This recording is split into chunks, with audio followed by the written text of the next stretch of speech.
You know what's worse than a bad game? A boring one. A game without personality. I'll chop you into pieces.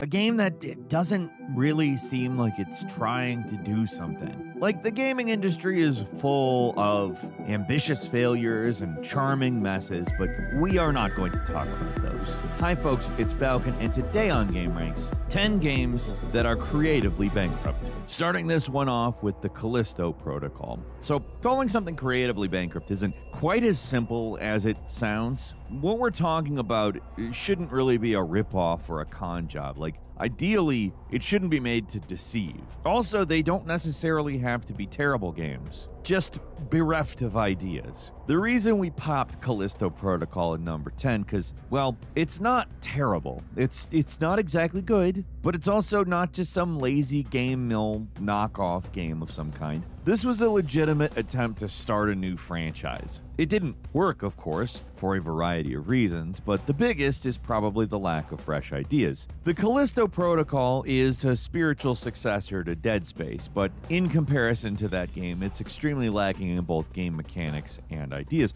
In Dead Space, we've got necromorphs. You know, genuinely creative monsters that took many different forms. In Callisto, we've got generic rage zombies. These guys just suck.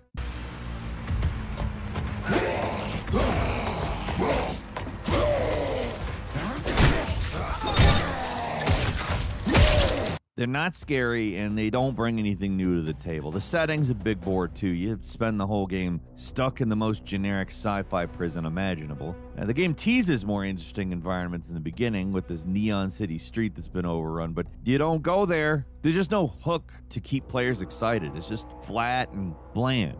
The story never goes anywhere, the characters are one-note horror cliches, and nobody ever does anything interesting, least of all the developers. In contrast to the game it's trying to emulate, the Callisto Protocol just comes up short. There's really no creative spark here. All they had was Dead Space, but with awkward melee combat, and so you could even say that the awkward melee combat was some kind of an attempt to innovate, and is thus a new idea. Well, I guess kinda. So it's not like the combat I would call innovative, certainly, and I definitely wouldn't call it fun. So, really? Like, when you say swing and a miss, there's aiming for the stands with your bat and missing, and oh, it would have been grand had I hit the ball. Would have been a home run. If they hit the ball with this melee combat, it would have been unnoticeable. Like, it's a basic part of a game like this. The only reason it is particularly noticeable is that it's not particularly fun.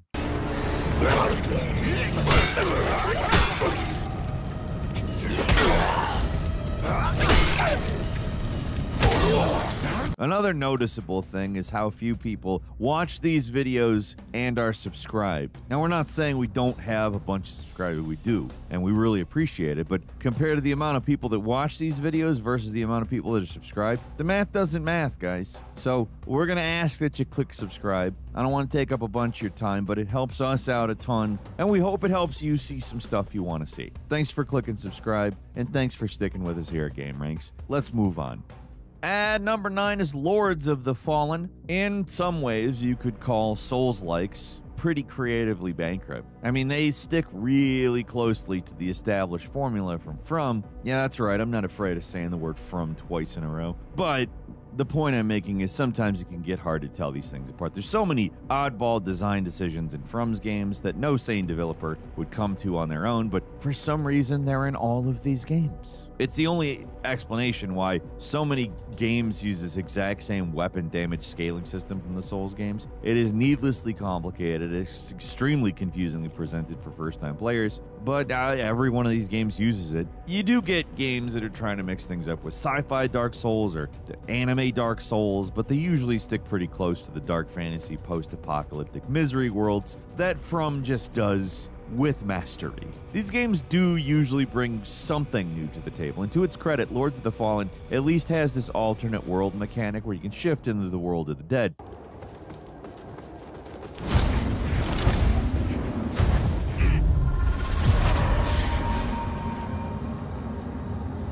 But everything else about this game is very formulaic. Lords of the Fallen is trying as hard as it can to be Dark Souls. It's kind of uncanny how similar it is. There is essentially nothing new here. It's all the same stuff we've seen dozens of these games do before. And there's no like creative implementation. There's no like thing in the setting that makes it different. There's none of that. The one thing the game does do differently, the alternate world thing, it's very underutilized too. They had so few original ideas that the one thing they could come up with, they don't even really use much. This one is not a bad game. It's far from the best Souls-like, but it does have a world that's mostly pretty fun to explore. It's just not original. It is not original at all. Sometimes that's not actually what's in the way of being fun, though. It's pretty decent. I mean, most of the things that it does are done better in other games, but it comes together pretty well. It's just not one of those games you're going to get particularly excited about. Oh my god, wow, they did that. No, they definitely did a lot of things, but not that. You know, when you get excited. Ah!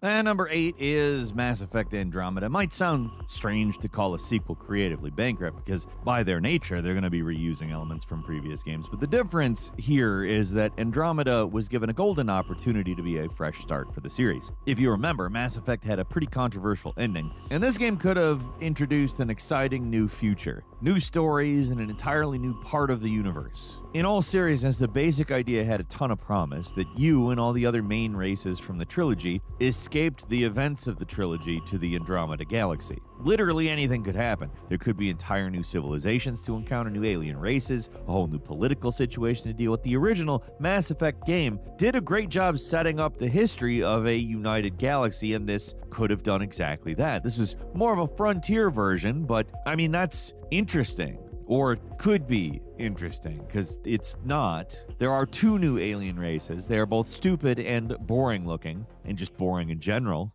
Fortunate welcome. Step forward. I am humbled before you. You who are the chosen.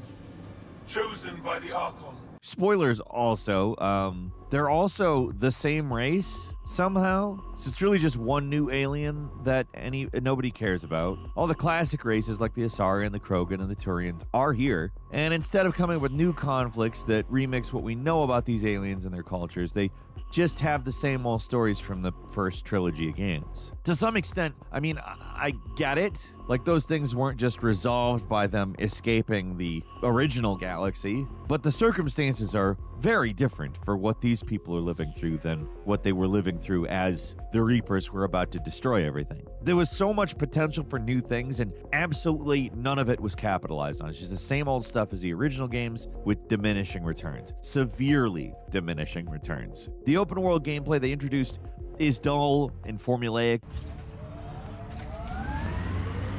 Heat levels increasing. Eyes peeled, everyone.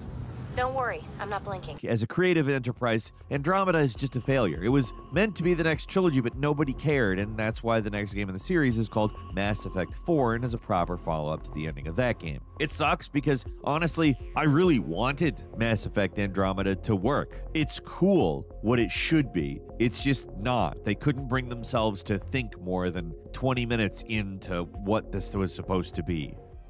And number 7 is Homefront. When THQ were making Homefront, they did not mince words about what they were trying to do. They were trying to make a Call of Duty clone. And assignment complete.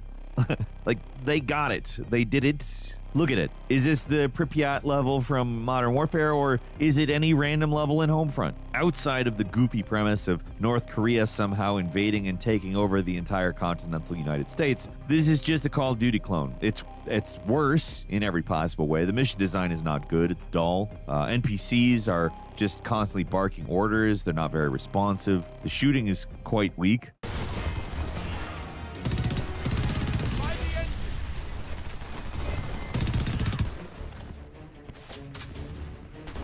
Environmental design is dull. There's not really any momentum. It's not these are things that a Call of Duty campaign has that make up for sometimes the absurdity of the story. Homefront does not have these things. Like a good Call of Duty campaign feels like a roller coaster ride, but Homefront, it feels like dragging your feet, like trudging through literal molasses. There were plenty of Call of Duty clones that came and went. You could accuse EA's attempt at reviving Medal of Honor to be a copycat, but technically that series came first. That team would become Infinity Ward. They're who made Medal of Honor Allied Assault. Then they jumped ship to Activision. Homefront, it's just not defendable from any angle. It's a painfully generic, dull, creatively hollow game. The premise might make it sound like dumb fun, but it's just, it doesn't land. I know a shortcut through the suburb.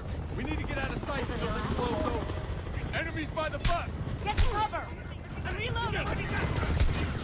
And number 6 is Conan, a 2007 game widely accused of ripping off God of War. Among other things, I think that was a large reason for the lukewarm critical reception it received. There were a few attempts at ripping off God of War, notably with EA's Dante's Inferno game, but I wouldn't call that creatively bankrupt. Insane, maybe, in a way that it doesn't necessarily work, but the creatively bankrupt one is 2007's Conan. This was a THQ game. THQ really made a meal of riding coattails of more successful games. I mean, they put out some cool stuff too, but the thing with Conan, I mean, okay, so Dante's Inferno, it's very obviously aping God of War style, but it brought its own creativity with all these visions of hell. There's something brought to the table. I said it's kind of too insane to work, but Conan has got nothing. There's obviously potential. The world is, I mean, dense, and if a developer really committed to it, they could do something cool with a game set in the world, but all this game is, it's a jankier version of the freeform combat in God of War, and that's it. There's not really anything else. It's really generic, completely forgettable, and most of the time it's set in dull ruins where you have to fight uninteresting and poorly designed monsters. Sometimes there's some brain-dead human thugs, but there's not much else.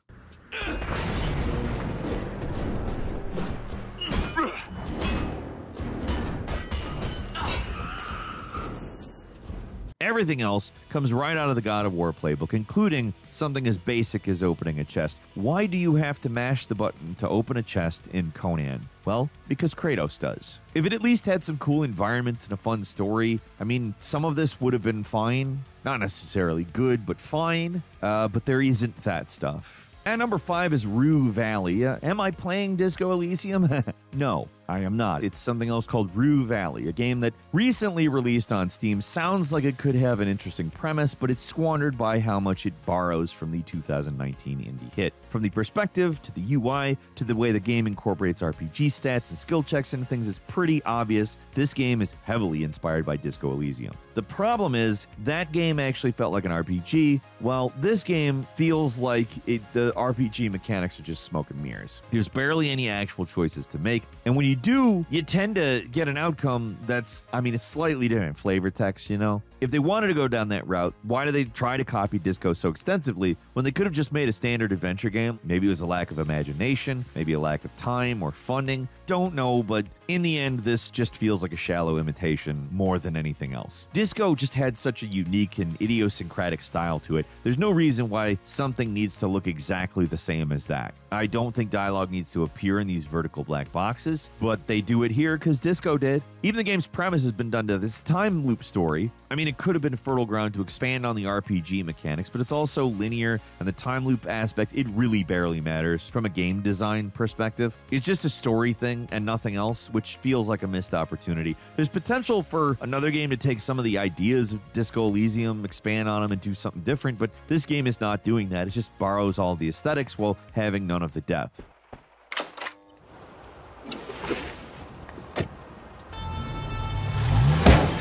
God damn it!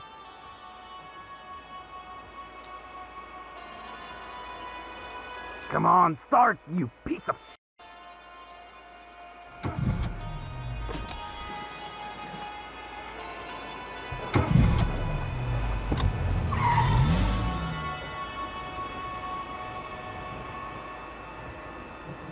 At number 4 is Stormgate. Remember StarCraft? Frost Giant Studios, they do, because they're literally just a team of former Blizzard developers who went independent to make the game they wanted to make, which was apparently just StarCraft again, but not as good. The current state of the RTS genre is not great, of course. Most modern games that are coming out are thinly disguised remakes of the developer's favorite games rather than something new and innovative, but they usually try to bring something new to the table. With Stormgate, they took StarCraft and made it more generic. Instead of the humans, Zerg, and Protoss, we've got humans, demons, and basically just the Zerg and Angels, who are just more generic Protoss. If it were just some kind of fan game, it'd be a pass, be fine, whatever. But this was supposed to be the next big RTS game, and they completely fumbled it with all these anonymous factions and complete lack of any kind of serious innovations in the gameplay. Why would anyone play this when they just could be playing StarCraft 2? It doesn't look as good, doesn't play smoothly, and the factions just have less character. The only thing that makes this game stand out is a Stormgate mechanic, and that was only added after years of the game floundering in obscurity, and I mean, at that point, the game was just dead. It's sad because they were really trying. The cutscenes are lavish, the game had money behind it, clearly, but the thing was just creatively bankrupt from the start. It had no hook,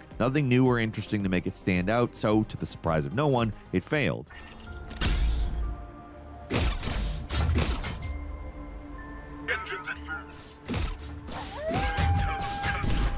A Stormgate has appeared. Our forces have engaged in battle.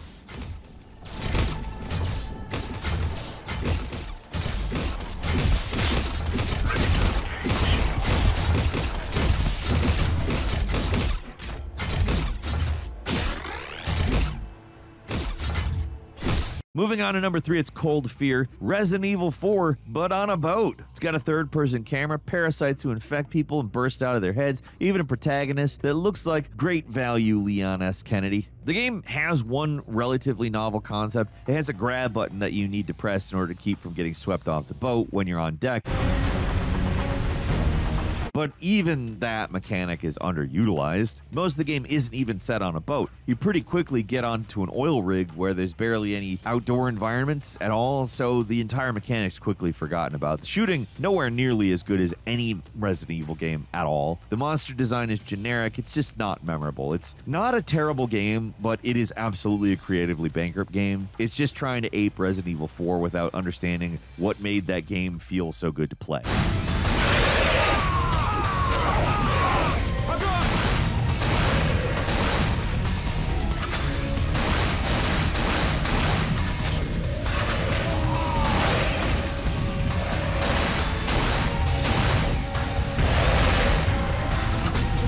And number 2 is Quantum Theory. The Gears of War franchise has seen many attempts at copying it, but few are as blatant as in 2010's Quantum Theory. It's Gears by way of Japan during the dark period where Japanese developers were trying to make games that appealed to the Western market. Most of the time, just led them to outsourcing their franchises to crappy Western developers. But once in a blue moon, we'd get a game like this. It's still bad, but in a slightly more interesting way. And it's not because there's like crazy ideas here. It's because of the strange combination of a more anime-inspired world with that Gears gameplay and design language. It's one of those games that's more interesting to talk about, though, than it is to play. It's really just a much worse version of Gears of War with little else to show for it. You got a big beefy soldier dude to control. You got equally beefy guns, shoot anonymous monsters with. You take cover behind waist-high walls, and you have regenerating health. It's Gears, with the only twist being the environmental design is very bad.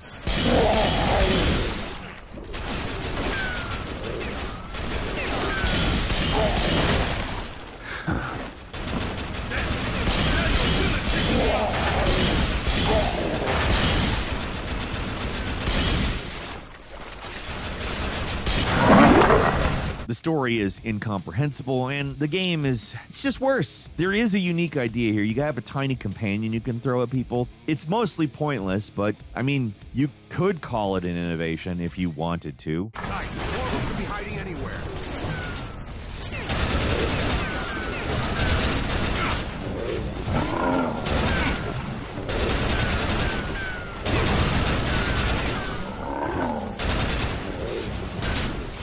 And finally, at number 1, Haze. In the immortal words of Korn frontman Jonathan Davis, gaming for me is a religion, and Haze is the shit. If this game should be remembered for anything, it should be that, because it is by far the funniest thing about this aggressively generic attempt at creating a Halo killer. They really tried to make us think there'd be something interesting about this game, but in reality, it is the most generic FPS paired with the most generic plot possible. The one idea that it had, the playing as a soldier gassed up on a drug that makes it so the world looks like a violence-free, overly saturated video game before you get taken off the juice and are forced to confront the actual horrors of war, could have been a good idea, but they don't do anything with it. The difference between the fantasy world you start off in and the real world, it's minimal.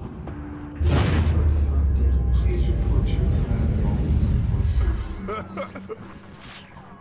One's just more brown and gray. It's one gimmick that just doesn't hit at all. It sounds a lot more interesting than it is because the implementation, it sucks. And the story doesn't, utilize it very well. It's one of the most generic action game stories ever. You start off working for an evil corporation, they betray you, they leave you for dead, and then you join the resistance to get revenge. The guns are generic, mechanically there's nothing interesting going on here, and it's not even all that much fun to play, which is shocking given this comes from Free Radical. These are the Time Splitters guys. Those games are just exploding with creative ideas, weapons, and design. This game has none of that. It's probably Sony approaching somebody they thought would be good for a game with an idea to kill Halo, which is of course not really an idea, it's just like something you want to beat.